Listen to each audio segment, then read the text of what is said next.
Growth और यहाँ पे हो गया करंट डीके। अब ये करंट डीके होगा, आप चाहो तो किरचॉफ के लॉ से इसे दोबारा से लगा लो, लगा सकते हो। अब करंट डीके होगा तो टी टेंडिंग टू ज़ीरो पे इसमें जो करंट होगा वो करंट मैक्सिमम होगा। मैक्सिमम माने कितना होगा, आई नॉट का मान ई बाई आर। टी बराबर ज़ीरो पे जो करंट होगा वो मैक्सिमम होगा। और बच्चों टी बराबर ज़ीरो पे जो वोल्टेज इंडक्टर का होगा ना वो मैक्सिमम हो जाएगा, और मैक्सिमम कितना हो जाएगा, ई के बराबर हो जाएगा। समझ आया क्या लिखा मैंने? अब ये मैक्सिमम हो जाएगा और किसके बराबर होगा, ई के बराबर हो जाएगा। अब किसी टी टाइम पर, जब मैं डायरेक्ट लिखूँगा एट टाइम टी, अब हम किसी टी टाइम पे निकालेंगे तो देखो सीधे लिखने जा रहा हूँ, अब किरचॉफ लॉ नहीं लगाऊंगा। अब आप लोग को ये दिख रहा होगा कि कैपेसिटर में चार्ज इंक्रीज करता था एक्सपोनेंशियल और करंट डिक्रीज करता था। तो वहाँ पे चार्ज और करंट था और यहाँ पे करंट और वोल्टेज है, तो प्रमोशन हो गया। चार्ज क्या बन गया, करंट, और करंट क्या बन गया, वोल्टेज। मतलब दिमाग में रखने के लिए कि वहाँ पे जो चार्ज हो रहा था वही यहाँ पे करंट के साथ हो रहा है, और जो वहाँ करंट के साथ हो रहा था वही यहाँ वोल्टेज के साथ हो रहा है। अब मैं सीधे लिखना चाह रहा हूँ, तो बच्चों बताओ टी टाइम पर आई का मान क्या होगा। पूरे लोग, कोई लोग बताओ। आई बराबर आई नॉट, हाँ, exponential minus t by tau. आपको याद है जब कैपेसिटर का डिस्चार्ज पढ़ रहे थे तो करंट भी डिक्रीज कर रहा था, वोल्टेज भी डिक्रीज कर रहा था। और अगर मैं इसमें किरचॉफ लॉ लगा के दिखाऊं, अच्छा एक बार मैं लगाता हूं, एक थोड़ा सा टाइम लगेगा, चलो लगा लेते हैं बच्चों, चलो थोड़ा देख लेते हैं। At time T current is I, ये मान लिया। अब फिर तब बताना पड़ेगा अब आप लोगों को। अब इसमें किरचॉफ लॉ लगाओ, इसी में कहाँ से शुरू करोगे, यहीं शुरू कर दो। चलो शुरू करो, बोलो। हाँ, साइन के साथ बोलना है, minus I R plus L D I upon D T और बराबर जीरो। क्लियर है? देखो मैंने लगा के फार्मूला डेवलप कर रहा हूँ कि एक बार और देख ही लो तो अच्छा है। अब आप लिखोगे बच्चों L D I upon D T और बराबर आई आर। एक बात बताना कि जब हम L D I upon D T करेंगे वी एल का मान, तो इसमें करंट और टाइम में रिलेशन है, और ये करंट समय के साथ बढ़ेगा तो नहीं, क्योंकि बैटरी तो आपने हटा दिया, तो समय के साथ करंट को घटना है। तो ये करंट डीके में जैसे वहाँ पे डिस्चार्जिंग करंट लिखा था तो माइनस लगाया था, तो यहाँ पे साइन क्या लगाना है, माइनस। ये माइनस क्या बता रहा है कि जब टाइम बढ़ेगा तो करंट घटेगा, इसलिए माइनस ज़रूर लगाएंगे, क्योंकि कैलकुलेशन हम मैथमेटिकल ले रहे हैं और मैथमेटिकल कैलकुलेशन में साइन ज़रूर लगना चाहिए। अब आगे बताना बच्चों, डी आई अपान आई बराबर minus R upon L into D T. Integration कर दो। टी बराबर जीरो पे मैक्सिमम करंट आई नॉट था और किसी टी टाइम पर करंट क्या हो गया, आई हो गया। एक लाइन लिख दो। और अब आप बताओ log I upon I nought बराबर minus R by L into T. अब ये आर अपान एल को हटा दो, वहाँ जो लग सके, जो आसान लिखा जा सके वो बता दो। हाँ, तो log I upon I nought बराबर माइनस टी अपान टाउ होगा। अब अगर यहाँ से log हटा दिया जाए तो आई बराबर I nought e power minus t by tau आ जाएगा। बच्चों करंट एक्सपोनेंशियली डिक्रीज कर रही कि नहीं, बस यही बोल रहा था मैं। अच्छा एक बात बताओ, अगर करंट एक्सपोनेंशियली डिक्रीज कर रही है तो वोल्टेज के बारे में वीएल बराबर फार्मूला बताना, सबको अच्छे से बताना है, LdI/dt की माइनस DI/dt। हाँ, अब माइनस कब लगेगा प्लस कब लगेगा समझ आ गया। अगर करंट बढ़ रहा होता तो माइनस क्यों लगाते आप, घट रहा है इसलिए माइनस लगाना पड़ा। और जब इसको डिफ्रेंशिएट करोगे ना तो ये आ जाएगा, इसे लिख लो, डायरेक्ट लिख दो, L आएगा, I0 आएगा, टाउ आएगा और e पावर माइनस t/τ आएगा। और बच्चों VL बराबर आएगा E इंटू ई पावर माइनस t/τ। तो वोल्टेज और करंट दोनों एक्सपोनेंशियल डिक्रीज करेगा। यही मैंने पढ़ा था कि जब हमने बल्ब को बुझा दिया, मतलब बैटरी को डिस्कनेक्ट कर दिया, तो भी बल्ब थोड़ी देर तक जला था और वो जला था, इसके बाद बुझ गया। तो जब जला था तो उसका करंट घट रहा था। कैसे करंट घट रहा था? एक्सपोनेंशियल। कैसे वोल्टेज घट रहा था? एक्सपोनेंशियल। कैसे पावर घट रहा था? एक्सपोनेंशियल। ये छोटे छोटे पॉइंट थ्योरी में पूछे जाते हैं। अब आप यहाँ किए रहेंगे तो आपके दिमाग में ये सब रहेगा, हमने सब पढ़ा तो था क्लास में। अब आप अपने कॉपी में ग्राफ बना लोगे बच्चों, ग्राफ इसका बना लो। इधर करंट और वोल्टेज दोनों दिखाना है आपको।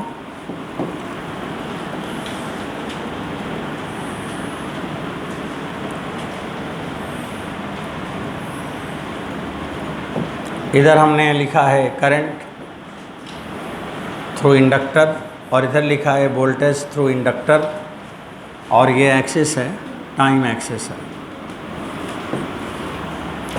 एक हमने कोई टाइम को चुना है, ये वाला टाइम,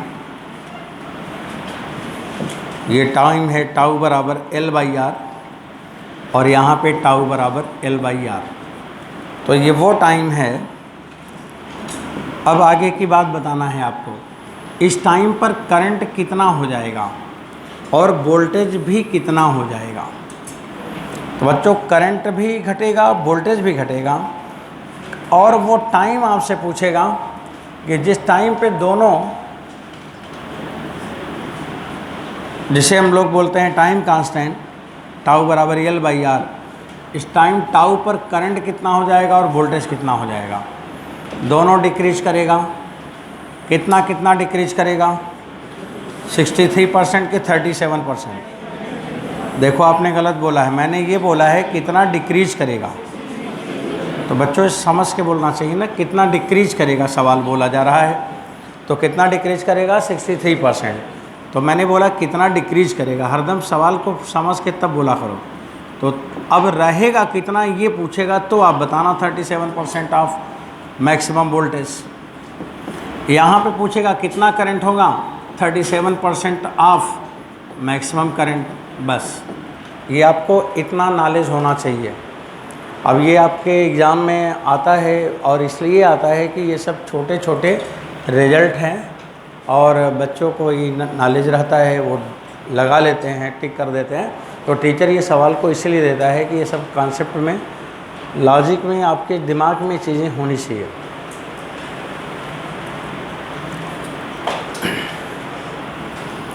अब हमने ये जो सर्किट पढ़ा है, RL सर्किट पढ़ा है और एक RC पढ़ा है। अब एक सवाल आपको देने जा रहे हैं।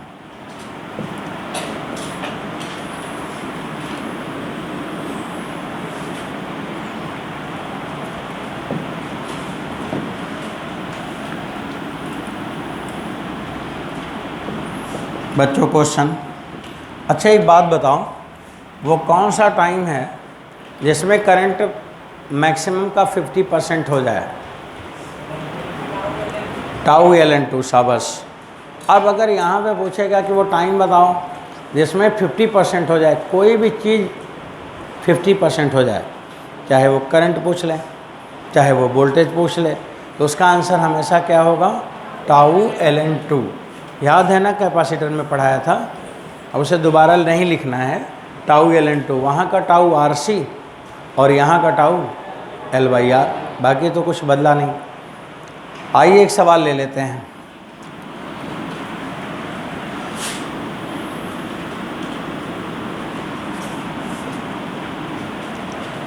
बच्चों लोग ये है रजिस्टर है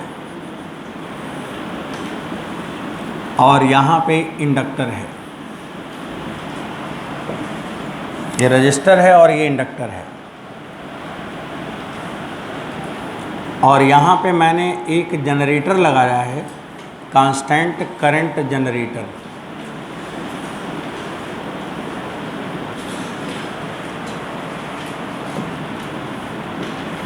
यहाँ लिख रहा हूँ कांस्टेंट एक लाइन में, दूसरी लाइन में करंट और तीसरी लाइन में जनरेटर। ये कांस्टेंट करंट जनरेटर है। कुछ भी हो यहाँ पे कांस्टेंट करंट ही डेवलप करेगा। तो मेरा सवाल है कि वो टाइम बताओ जिस टाइम पर इंडक्टर और रजिस्टर दोनों से सेम करंट पास कर जाए। अगर कांस्टेंट करंट जनरेटर है, मान लो कि करंट इसमें आई फ्लो करेगा, आई नॉट, मान लो कि total current I not flow कर रही है, तो आई नॉट तो नहीं बदलेगा। अब आई नॉट इधर और उधर में डिवाइड होगा। तो मेरा सवाल क्या है कि वो टाइम बताओ जिस टाइम में दोनों में इक्वल करंट पास कर जाए। तो क्वेश्चन है कि find time after which current through inductor and register become equal.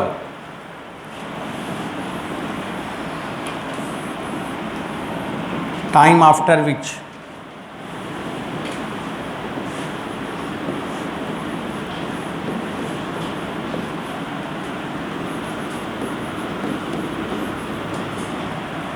current through resistor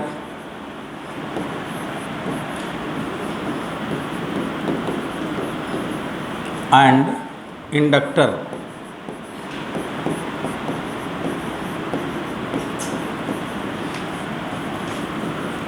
become equal।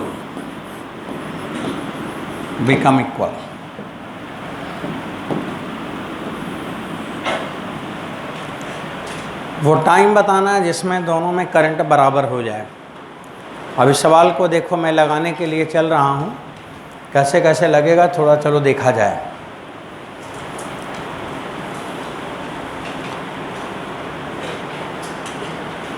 बच्चों लोग अब सुनो, अब देखो एक जनरल बात मैं करूँगा, सलूशन ले रहा हूँ, आपको लिखना है तब जब मैं कंप्लीट कर लूँगा। हमने माना कि किसी टाइम पर at time t current become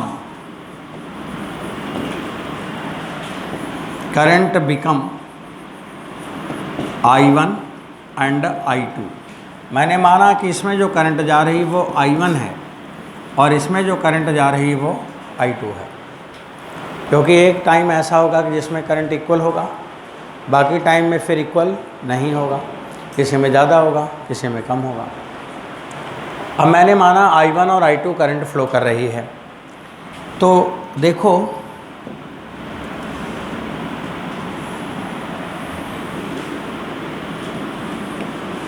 जब बच्चों इसमें करंट फ्लो करने लगेगा तो ये बैटरी बनेगा ऐसा। बताओ बनेगा कि नहीं?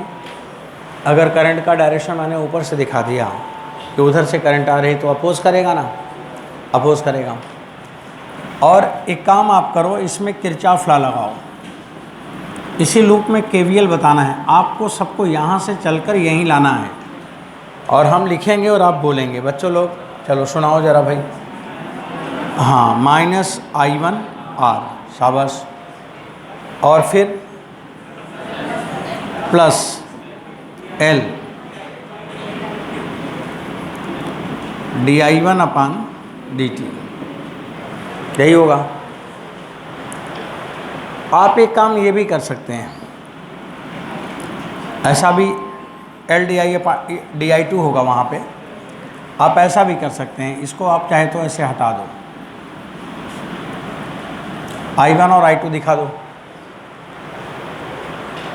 अब उसमें क्या होगा ना, उस वाले में हमने ऐसा क्यों चेंज किया है कि इसमें जो करंट होगा, करंट शुरू में सबसे ज़्यादा करंट इसमें जाएगी या इसमें जाएगी, ये मेरे को सब समझना है। तो हाँ, इसमें भी करंट जाएगी, इसमें भी करंट जा रही है। मैं ये बोल रहा हूँ कि किसी भी टाइम पर आप देखोगे तो अगर दो सर्किट पैरेलल में हैं तो उन दोनों में क्या इक्वल होगा? वोल्टेज इक्वल होगा। वोल्टेज इक्वल होगा कि नहीं? अगर पैरेलल में है तो क्या इक्वल होगा? वोल्टेज इक्वल होगा। अब अगर वोल्टेज इक्वल होगा तो हम यहाँ पे ये भी लिख सकते हैं I1R, यही वहाँ भी लिख रहे थे अभी, -I1R प्लस करके लिखा था और बराबर 0 कर दिया था। क्या लिखा था? किरचॉफ लॉ अगर जब आपने लगाया तो बच्चों, जब किरचॉफ लॉ आप लगाए थे तो क्या लिखे थे आप? एक बार पढ़ के सुनाओ। -I1R लिखा था और प्लस L di2/dt और बराबर 0। मैंने ऐसे बोला कि आप मान लो किरचॉफ वोल्टेज लॉ लगा रहे हैं, ठीक है, लगा सकते हैं, लेकिन आप ये भी कह सकते हैं ना किसी से कि दोनों का वोल्टेज बराबर होगा। पैरेलल में वोल्टेज ही तो बराबर होता है, और अगर दोनों का वोल्टेज बराबर होगा, आप ऐसा बोलें, तब अगर ऐसा बोल के लिखें तब आप लिखोगे देखो भाई पहले का वोल्टेज ये होगा और दूसरे का वोल्टेज ये होगा। अब देखो बराबर हो गया कि नहीं हो गया, है तो वही बात ना। हम ऐसे भी लिख सकते हैं, चलो ऐसे लिख दिया। अब देखो ये I1 है और Y2 है। अब समस्या है कि हम कैसे लगाऊं, दोनों I1 हो जाए तो अच्छा है। अब एक I1 है और एक I2 है। अब कोई दिमाग में बात सोचो आप लोग कि हम क्या करें कि I1 और I2 में या तो I1 को I2 बना दें और या तो I2 को I1 बना दें। हाँ, कैसे बनाएंगे ये समझना है ना। अब बच्चों यहाँ पे आप ऐसे देखोगे कि हियर I1 प्लस I2 बराबर I0, तो di1/dt प्लस di2/dt और मस्ट बी 0। तो हम लोग चाहें ना तो di1/dt और बराबर माइनस di2/dt कर दें, ऐसा कर सकते हैं। मतलब हम क्या कर सकते हैं, इस माइनस को यहाँ कर सकते हैं और जहाँ पे di2/dt है उसको ये रिप्लेस कर सकते हैं।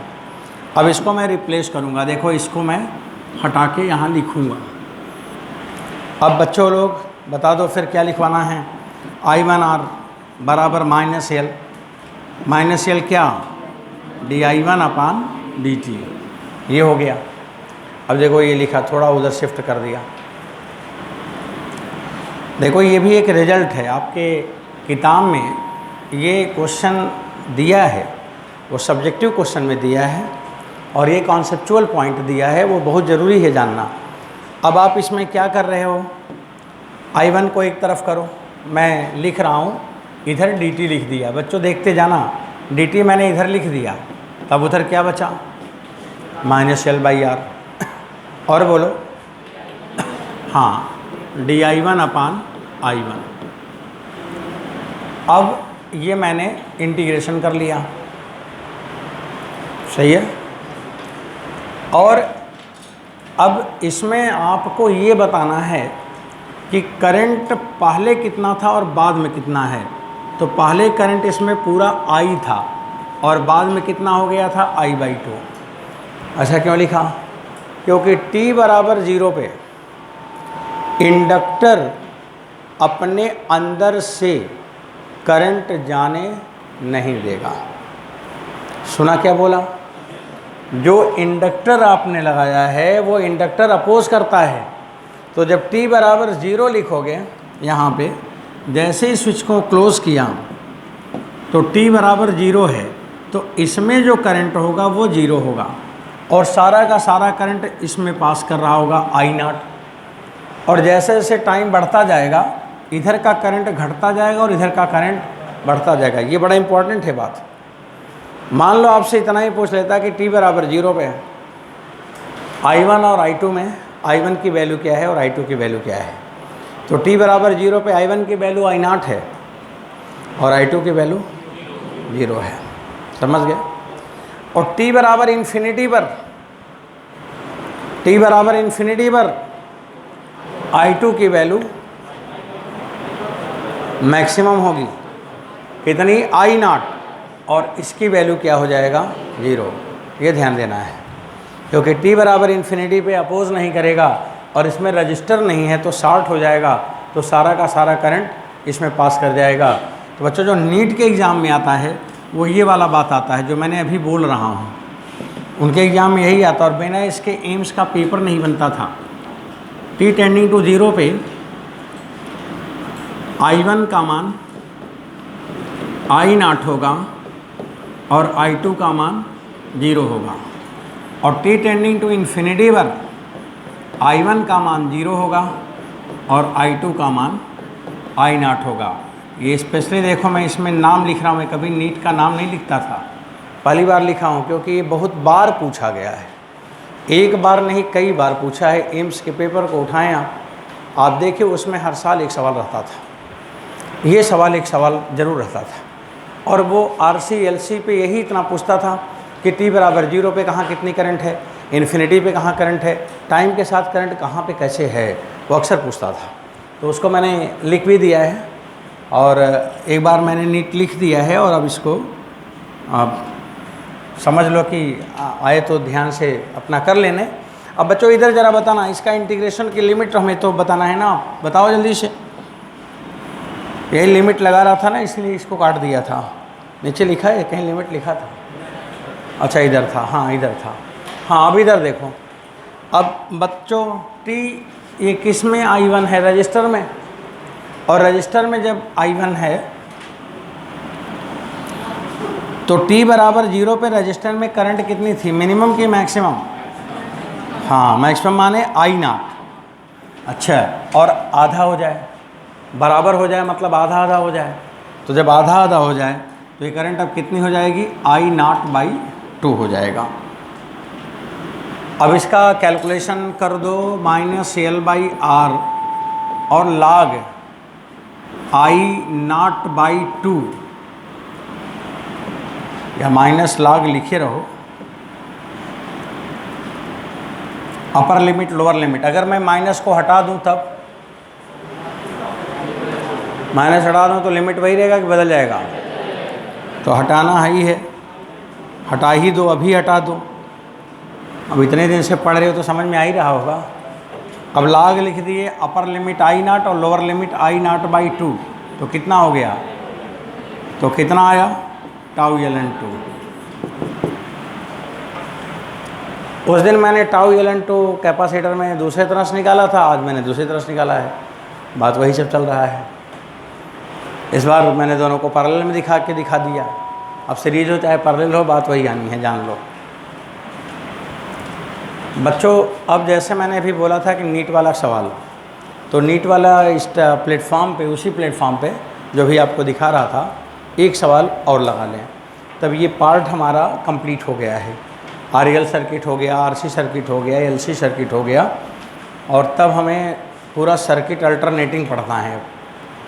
आइए एक आखिरी सवाल पे जा रहे हैं अब आप लोग।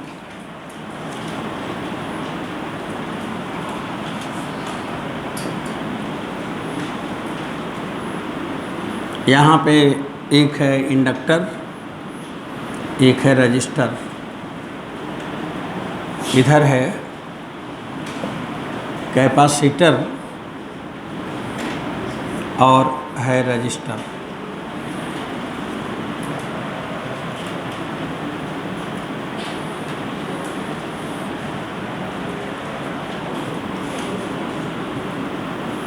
एक मैंने बैटरी लगाया है, इस बैटरी का EMF E दिया है, ये R है, C है और L है।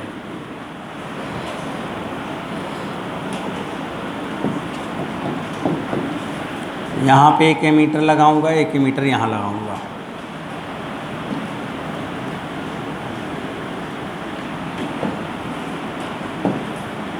एमीटर A2 है और एमीटर A1 है।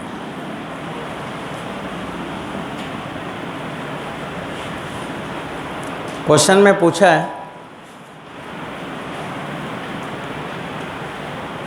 R का मान कितना होना चाहिए पहला सवाल ये नहीं है, पहला सवाल ये है, फॉर गिवन रेजिस्टेंस आर,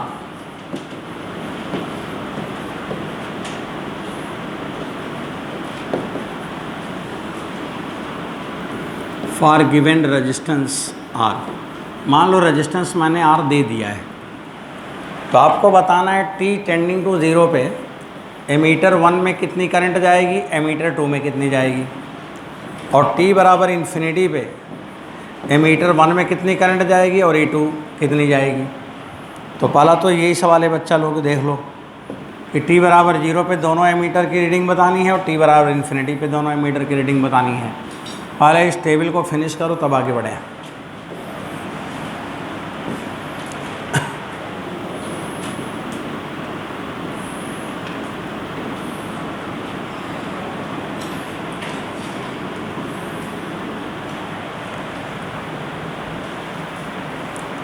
अब आप लोग को तुरंत ही बोलना था, एकदम इस समय का कंडीशन बहुत अच्छी कंडीशन होती है, एकदम शांत होके जब आप सोचते हैं तो देखो सब चीज़ें समझ आती हैं।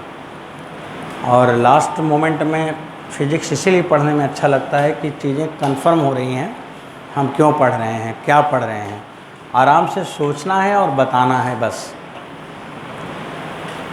अगर मैंने टी टेंडिंग टू 0 लिखा तो उस समय इंडक्टर क्या करता है, करंट जाने देता है कि नहीं, यही इतनी बात बोलो, जितना पूछो उतना बताओ। टी बराबर 0 पे करंट क्या टी बराबर 0 पे इंडक्टर करंट जाने देगा या नहीं जाने देगा, क्योंकि वो पूरा करंट को 0 कर देता है, उल्टी बैटरी बन जाती है। तो टी टेंडिंग टू 0 पे, यहाँ पे टी टेंडिंग टू 0 पे मैं यहाँ इधर लिखूँगा, टेबल आप ही बनाना, इधर चलो जी, यहाँ मैं लिख रहा हूँ। बच्चों बोलो टी टेंडिंग टू 0 पे I1 का मान क्या है, जोर से बोलो 0, और dI1 अपान dt, I1 0 है, ओके, dI1 अपान dt क्या है, I1 तो 0 है, ये तो सही है। dI1 अपान dt क्या है, dI1 अपान dt क्या है, आपको केवल बताना है मैक्सिमम। करंट 0 होता है लेकिन करंट का चेंज सबसे ज़्यादा होता है। कल मैं पढ़ाते समय बोला था कि जहाँ कुछ नहीं था 0 था, अब 0 के बाद अगर कुछ भी आया तो वो तो मैक्सिमम है। जैसे मैंने बोला था कि बहुत ज़्यादा धूप है, पहले थोड़ा सा बादल दिखाया तो सारे लोग मगन होकर नाचने लगे, खुश हो गए कि बादल आ गया, बादल आ गया। वो पहले दिन जो दिखा वो बड़ी खुशी की बात थी। इसके बाद रोज़ बरसात हो रहा है, रोज़ बरसात हो रहा तो लोग बोलते हैं अरे रोज़ बरसात ही हो रहा, निकल नहीं रहा है, चलना फिरना मुश्किल हो गया है। तो पहले दिन जो आया वो सबसे ज़्यादा माना गया, इसीलिए कि I1 तो 0 है, लेकिन जो बैटरी बनी उल्टी और इतनी तगड़ी बैटरी बनी कि वो मेन करंट को रोक ली। और बैटरी तभी बनेगी जब di/dt ज़्यादा होगा, क्योंकि उसमें बैटरी में है क्या, L और di/dt है। L तो 0 है नहीं, di/dt भी 0 नहीं होगा तभी तो VL आएगा, तभी तो नेट वोल्ट को 0 करेगा। तो इसका मतलब t बराबर 0 पे करंट 0 होगा लेकिन di/dt मैक्सिमम होगा। अभी हम लोग नॉर्मल मैथ में क्या पढ़ते थे, अगर I मैक्सिमम है तो di/dt 0 होगा। मैक्सिमा और मिनिमा की गारंटी होती थी डिफरेंशिएशन 0। आज देखिए कितना उल्टा आप पढ़ रहे हैं। ये फिजिक्स है, यहाँ कुछ भी हो सकता है और हर चीज़ को समझाया जा सकता है। Everything is possible. आप लोग अभी पढ़ते थे कि I मैक्सिमम होगा तो di/dt 0 होगा, और आज मैं उल्टा बोला हूँ कि I 0 होगा तो di/dt मैक्सिमम होगा। ये इंडक्टर में आया। अब ये पूछा जाएगा तो ये 0 है और ये मैक्सिमम है, बोलना है ये मैक्सिमम है। अब दूसरी बात, I2 का मान, I2 का मान क्या होगा, ये मैक्सिमम होगा, I2 मैक्सिमम होगा। I2 जो मैक्सिमम होगा वो होगा कितना बच्चों बताओ, E/R होगा। ये समझ आ रहा, क्योंकि t बराबर 0 पे कैपेसिटर आज ए शॉर्ट सर्किट, कैपेसिटर कोई रेजिस्टेंस ऑफर नहीं करेगा और पैरेलल का वोल्ट तो बराबर ही होगा, उसमें करंट जाना नहीं और इसमें रेजिस्टेंस नहीं होगा, तो सारी की सारी करंट यहीं से जाएगी। और कितनी करंट जाएगी? E/R। ये बात हो गई t टेंडिंग टू 0 पे। अब बच्चों t टेंडिंग टू इन्फिनिटी पे बताना है।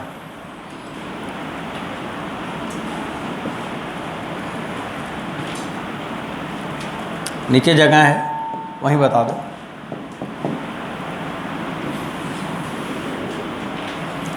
अब अगर इनफाइनाइट टाइम पे आपको देखना है t इनफाइनाइट पर, तो t इन्फिनिटी पे कैपेसिटर इनफाइनाइट रेजिस्टेंस ऑफर करेगा, पढ़ा है आपने। तो t बराबर इनफाइनाइट पे कैपेसिटर इनफाइनाइट रेजिस्टेंस ऑफर करेगा। तो जब इनफाइनाइट रेजिस्टेंस ऑफर करेगा तो I2 का मान मिनिमम होगा, और मिनिमम कितना? 0। और t बराबर इनफाइनाइट पर इंडक्टर कोई अपोज नहीं करेगा। तो L और C एक जैसे हैं कि उल्टा? जब वो करंट पूरा जाने देगा तो इंडक्टर जाने नहीं देगा, और जब कैपेसिटर नहीं जाने देगा तो इंडक्टर रोकेगा नहीं, पूरी करंट खुद से जाने देगा। तो बच्चों यहाँ पे I2 मिनिमम हो गया और यहाँ I1 मैक्सिमम हो गया, और मैक्सिमम कितना होगा? E/R। और इंडक्टर वाले में अगर आप यहाँ पे अब लिखना भी चाहें तो लिख सकते हैं dI1 अपान dt, तो क्या हो जाएगा? 0 हो जाएगा। इसलिए 0 हो जाएगा कि इंडक्टर में कोई वोल्ट नहीं आएगा, इंडक्टर कोई विरोध नहीं करेगा। तो ये जो मैंने I और DI लिखा है, ये वाली बात, ये आप लोगों जेई वालों से पूछा जाता है। जेई मेंस में अक्सर यही आता है कि मैक्सिमम है, क्या मैक्सिमम है? करंट मैक्सिमम है कि करंट का चेंज मैक्सिमम है? अब बताना, आपसे मैं जब पूछूंगा तो बताना। t बराबर 0 पे क्या मैक्सिमम है? करंट मैक्सिमम है कि करंट का चेंज मैक्सिमम है? हाँ। और t बराबर इन्फिनिटी पे क्या मैक्सिमम है? करंट, और करंट का चेंज 0। किसके लिए पढ़ा है? इंडक्टर के लिए। याद रहेगा? बस यही, आप इसी के लिए पढ़ रहे थे और आप इसी के लिए आज आए थे जो आपने अभी जाना है। मेन मोटिव इतना ही है, यही 4 नंबर का एक सवाल आता है, और बाकी कैलकुलेशन, लिखना, पढ़ना, ये सब तो बातें हैं, लेकिन मेन अंडरस्टैंडिंग ये था जो अभी आपने जाना है। आपने इसे जान गया, लेकिन अब इस सवाल की तरफ आ जाओ।